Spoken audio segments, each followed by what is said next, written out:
Dahil wala akong pasok at ang mga bata today, nag-request nga si chef na magluto daw kami ng ginataang mais. Kaya naman maaga kaming gumising para bumili ng ingredients na kailangan sa pagluluto ng ginataang mais. Onti at madali lang naman hanapin ang mga ingredients. Mais, asukal, wash yung ginamit namin, at gata ng nyog. Pwede nyo din itong lagyan ng vanilla essence, optional lang naman. Pag uwi nga, isinimulan ko na agad i-prepare ang lahat ng ingredients. Isa sa mga cravings ni chef ang ginataang mais at namimiss niya daw kumain noong nasa barko siya. Kaya naman ngayong nakabakasyon siya ay hindi na niya pinalampas. Abay pagbigyan, ang gusto, akala mo'y naglilihi eh. 3 mais lang ang ginamit namin, sa tingin ko ay sakto lang ito sa dami ng aming lulutuin. At pagkatapos nga naming hiwain yung mga mais ay nagpakulo na kami ng tubig at saka namin inilagay yung mga nahiwang mais at tinakpan muna namin at hinintay namin kumulo yung sinalang namin na mais. Habang naghihintay ay gagawa nga muna ako ng melon juice. Bumili nga din pala ako ng isang melon. Ang dami kong nakitang melon sa market kaya naisipan kong bumili para gumawa na din ng melon juice. Gustong gusto ng mga bata kapag gumagawa ako ng melon juice. Ewan ko ba pero ako lang ba yung inaamoy-amoy yung melon habang kinakayod?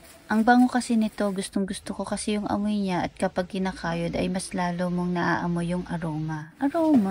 Naglagay din ako ng isang condensed milk. Condensed na yung nilagay ko para isahan na lang. Hindi ko na kailangang maglagay ng asukal at gatas na evap. Sakto na din kasi yung sukat ng isang condensed milk sa isang pitchel na ginagawa kong melon juice. At syempre titikman ko muna kung tama na ba yung timpla.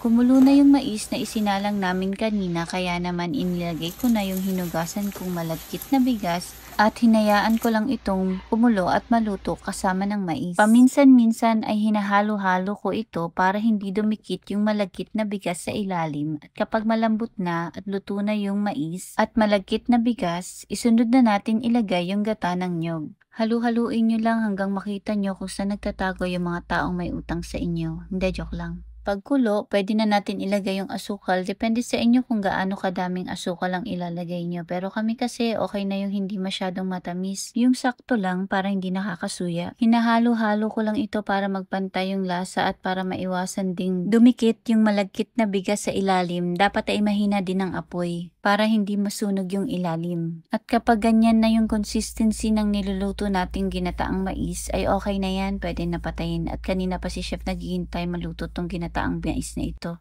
Siguradong mag-e-enjoy at mapaparami na naman ang kain si chef neto. Kaya naman pagkaluto ay tinawag ko na agad si chef para kumain ng ginataang mais. Sa dami nga ng niluto namin ay pati mga kapitbahay namin ay binigyan na rin namin dahil hindi naman namin ito kayang ubusin. At habang kinakain nga namin ni chef yung ginataang mais ay bumabalik yung mga memories namin pareho nung bata pa kami.